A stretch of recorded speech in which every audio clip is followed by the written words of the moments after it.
Hello friends, welcome to Vidya Vlogs and Lifestyle. இன்னைக்கு நம்ம பார்க்க போறது மட்டன் ஈரல் வறுவல்.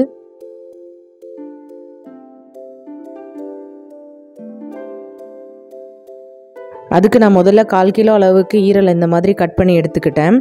ஒரு சின்ன தக்காளி, ஒரு பெரிய சைஸ் வெங்காயத்தை பொடிசா நறுக்கிக்கிட்டேன். இஞ்சி பூண்டு விழுது, தாளிப்புக்கு பெருஞ்சீரகம், பட்டை, ஒரே ஒரு துண்டு கிராம்பு. அவ்வளோதான் இதுக்கு தேவையான பொருட்கள். வாணல்ல கொஞ்சமாக எண்ணெய் விட்டுக்கோங்க. பெருஞ்சீரகம், பட்டை, கிராம்பு எல்லாத்தையும் போட்டுக்கோங்க. இதெல்லாம் பொரிஞ்சு வந்த உடனே வெங்காயத்தையும் சேர்த்துக்கோங்க. இப்போ இது எல்லாத்தையும் நல்லா நம்ம வதக்கிக்கலாம்.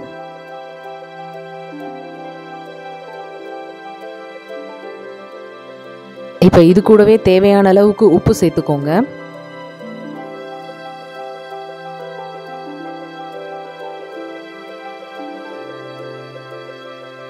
வெங்காயத்தை ரொம்ப வதங்க விடாதீங்க.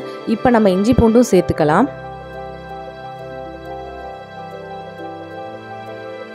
இப்போ இது எல்லாத்தையும் ஒன்றா கலந்து விட்டுக்கலாம்.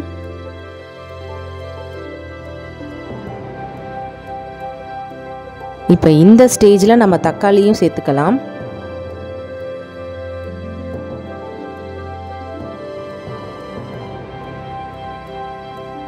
வெங்காயம், தக்காளி, இஞ்சி பூண்டு விழுது எல்லாம் நல்லா வதங்கின உடனே நம்ம எடுத்து வச்சிருந்த ஈரலை சேர்த்துக்கோங்க. இதை 2லேருந்து 3 நிமிஷம் அப்படியே சாட் பண்ணிக்கோங்க. இப்போ கொஞ்சமாக நம்ம மஞ்சத்தூள் ஆட் பண்ணிக்கலாம்.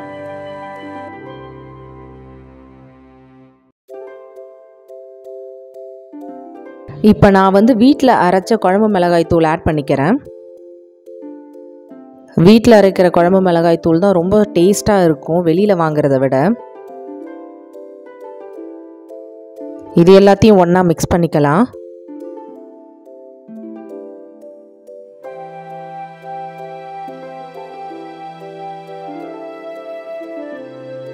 இப்போ கொஞ்சமாக தனி மிளகாய் தூள் சேர்த்துக்கோங்க. இப்போ கொஞ்சமாக ஈரல் வேகிற அளவுக்கு தண்ணி ஊற்றிக்கோங்க. ஸ்டவ்வை சிம்மில் வச்சு ஒரு தட்டு போட்டு மூடிடுங்க.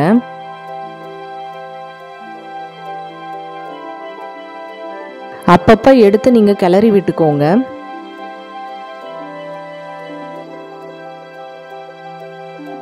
இப்போ தண்ணியெல்லாம் நல்லா சுண்டிருச்சு. ஸோ இந்த ஸ்டேஜில் நம்ம இப்போ கொஞ்சமாக தேங்காய் அரைச்சி சேர்த்துக்கோங்க.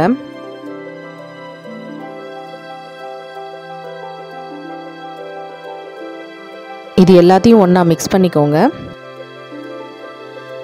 ஒரு 3லேருந்து 4 நிமிஷம் இந்த மாதிரி நல்லா கிண்டி விட்டுக்கோங்க. இப்போ ஆல்மோஸ்ட் எண்ணெயெல்லாம் பிரிஞ்சு நல்லா சூப்பராக வெந்து வந்துடுச்சு. இப்போ கருவேப்பிலை ஆட் பண்ணிக்கோங்க. நான் கொஞ்சம் கருவேப்பிலை நிறைய ஆட் பண்ணுவேன். அப்போ தான் பார்க்க சூப்பராகவும் இருக்கும், சாப்பிடவும் நல்லாயிருக்கும்.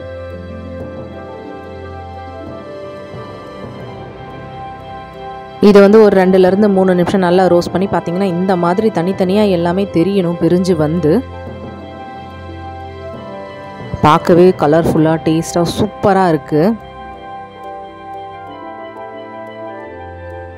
ஈரல் வறுவல் ரொம்பவே சிம்பிளாக நம்ம செஞ்சுருக்கோம். ஆனால் பயங்கர டேஸ்ட்டாக இருக்கும். குழந்தைங்களும் நல்லா விரும்பி சாப்பிடுவாங்க. இதை இட்லி, தோசை, சாதம், சைட் டிஷ் இந்த மாதிரி எல்லாத்துக்குமே நம்ம சாப்பிடலாம்.